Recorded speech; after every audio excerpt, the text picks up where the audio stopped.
सरकारी नौकरी का 4वीं बात के लिए था कि आदमी देखता है बुढ़ापा स्वाभिमान के साथ, मान सम्मान के साथ मेरा कट जाएगा, मुझे किसी पर निर्भर नहीं रहना पड़ेगा। और इस वर्तमान युग में हम बुजुर्ग लोगों की हालत देख रहे हैं, वृद्धाश्रम की जो संख्या बढ़ती जा रही है वो इस बात का प्रमाण है कि बुजुर्गों के साथ अत्याचार हो रहा है। अध्यक्ष महोदय, 2004 से पहले सरकारी कर्मचारियों को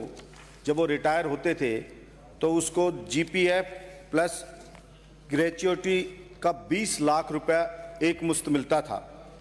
और उसके बाद में उसके बेसिक वेतन का 50% और अन्य लाभ सहित उसको पेंशन के रूप में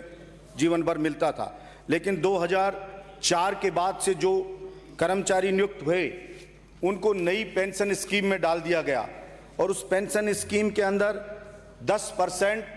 प्रत्येक महीने सैलरी का कर्मचारी का कटता है और 10% सरकार जमा कराती है और उसे सरकार एनएसडीएल कंपनी में जमा करा देती है। ये एनएसडीएल उसको शेयर मार्केट में उस पैसे को लगाती है और जब कर्मचारी रिटायर होता है उस वक्त अगर शेयर मार्केट में मंदी है तो जो पैसा उसका जमा है वो पैसा भी उसका कम हो जाता है और रिटायरमेंट के वक्त उसको जो पैसा टोटल जमा होता है उसका 60% दिया जाता है और उस 60% के ऊपर भी लगभग 30% के लगभग उसके ऊपर टैक्स के रूप में कट जाता है। 40% जो बचता है वो शेयर मार्केट में रहता है, उससे जो प्रॉफिट होता है वो उसको पेंशन के रूप में दिया जाता है। ऐसा ही मैं एक उदाहरण बताऊंगा जो केवल नाम मात्र का होता है, ना के बराबर होता है। ऐसे ही एक पैरा टीचर जो थी वो प्रबोधक के रूप में नियुक्त हुई, स्थायी हुई। वो 60 साल उम्र होने पर जब 17 में रिटायर हुई उसके बाद से उसको पेंशन मिल रही है लगभग 1000 रुपये महीने के लगभग मिल रही है, जो ना के बराबर एक गैस का सिलेंडर भी उसका आता नहीं है। अध्यक्ष महोदय, मैं आपके माध्यम से सरकार को बताना चाहता हूं कि सरकार को कोई आर्थिक नुकसान भी नहीं होगा और सरकार की 4 लाख के लगभग नई पेंशन स्कीम में कर्मचारी आ चुके हैं। अगर सरकार पुरानी पेंशन स्कीम लागू करती है तो सरकार को प्रत्येक महीने जो जमा करता है 10% कर्मचारी का लगभग 2035 से 40 तक सरकार को 200 करोड़ रुपया का फायदा प्रत्येक महीने होगा, यानी 2500 करोड़ रुपया सरकार को मिलेगा।